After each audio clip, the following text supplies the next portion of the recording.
경제와 세상 차차차 정책과 노벨상. 노벨상이 발표됐지만 이번에도 우리는 한 명도 없었다. 일본은 다스쿠 교수가 상을 받아 23번째 노벨상을 배출했다. 민간 기업이 발표한 후보 명단에 올랐던 울산과학기술원의 로우프 교수는 선정되지 못했다. 노벨상을 받기 위해선 논문의 피인용수가 전 세계 상위 0.01%에 들어야 한다. 초일류급 연구자는 하루아침에 만들어지는 것이 아니다. 먼저 초일류급 연구자 후보군인 1% 집단을 육성해야 한다. 정부는 2040년까지 HCR, Highly Cited Researchers를 100명까지 확대한다고 밝혔다. HCR는 10년간 국제저명 학술 논문 중에서 인용지수가 1%에 포함된 논문을 다수 발표한 사람들이다. 양적 성장뿐만 아니라 질적 수준을 측정하고 국가 간 최우수 연구자 보유 비중을 평가하기 위해 도입된 지표이다. 우리나라는 2014년에 18명이 선정된 이후 2017년에 29명으로 약 61%포인트나 증가했다. 하지만 미국이 압도적으로 많으며 영국, 중국, 독일, 호주, 네덜란드, 캐나다, 프랑스, 스위스, 일본 등의 순서이다. 놀라운 것은 연구 규모가 유사한 국가와 비교하면 우리의 HCR가 상대적으로 적다. 논문 1만 편 당 HCR에서 미국이 2.8명이며 영국, 네덜란드, 스위스 등 유럽도 2명 이상을 배출했다. 그러나 우리는 0.5명밖에 배출하지 못했다. 경제 규모와 연구 논문 수를 고려하면 90명 내외의 HCR가 선정되어야 한다. 연구개발, R&D, 예산이 20조 원에 육박하지만 노벨상은 없다. 선행지표인 HCR을 보더라도 최우수 연구자의 수는 예상보다 저조하다. 특히 노벨상이 주어지는 기초과학은 차차차 과정을 따른다는 점을 자주 간과한다.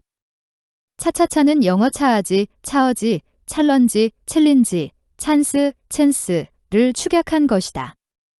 사이언스 편집장을 10년이나 지낸 코쉬랜드 교수의 이론이다.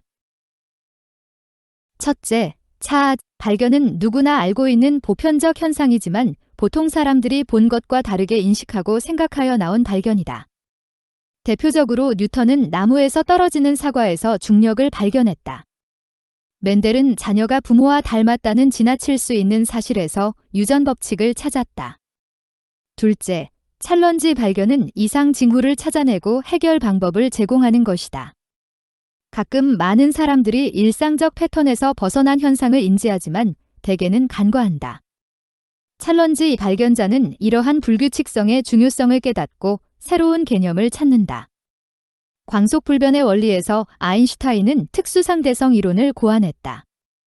왓슨과 크릭은 유전자 복제와 전이 과정에서 더블 헬릭스의 염기쌍 형성 규칙을 제시했다. 셋째, 찬스 과정은 뜻밖의 발견이라고 알려진 세렌디피티를 말한다. 흔히 우연한 일은 누구나 할 수 있는 것처럼 여기지만 파스테르가 주장했듯이 준비된 마음껏이 불가능하다. 포도주병 바닥에 침전된 타타르산 결정체에서 파스테르는 분자들이 광학 이성질체를 띈다는 사실을 우연히 발견했다. 플레밍은 오히려 지저분한 실험실 환경 덕분에 페니실린을 발견했다. 차차차에서 보면 R&D 행정은 누구에게나 개방적이면서 특정 분야에 오랜 기간 몰입한 연구자를 우선해야 한다. 하지만 문재인 정부에서도 기계적 예산 배분과 형평성을 고려한 관료적 조정은 여전하다. 설상가상으로 인서울, 긴솔에 집중된 인적, 물적, 지적 자원의 균형적 배분은 요원해 보인다. 하지만 비학술적 행사에 수시로 호출당하는 서울에 비교하면 지방은 차차차 발견 과정이 더 쉬울 수도 있다. 박주현 영남대 교수와 이상문 경북대 교수가 HCR에 포함된 것을 보더라도 서울만 바라보는 R&D 정책은 시정되어야 한다. 초일류급으로 성장할 수 있는 후보자들을 많이 보유한 국가일수록 노벨상 수상자를 배출할 확률이 높아진다.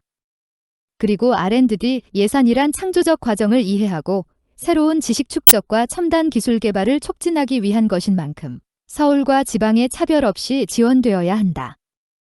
박한우 영남대 교수 사이버 감성 연구소장.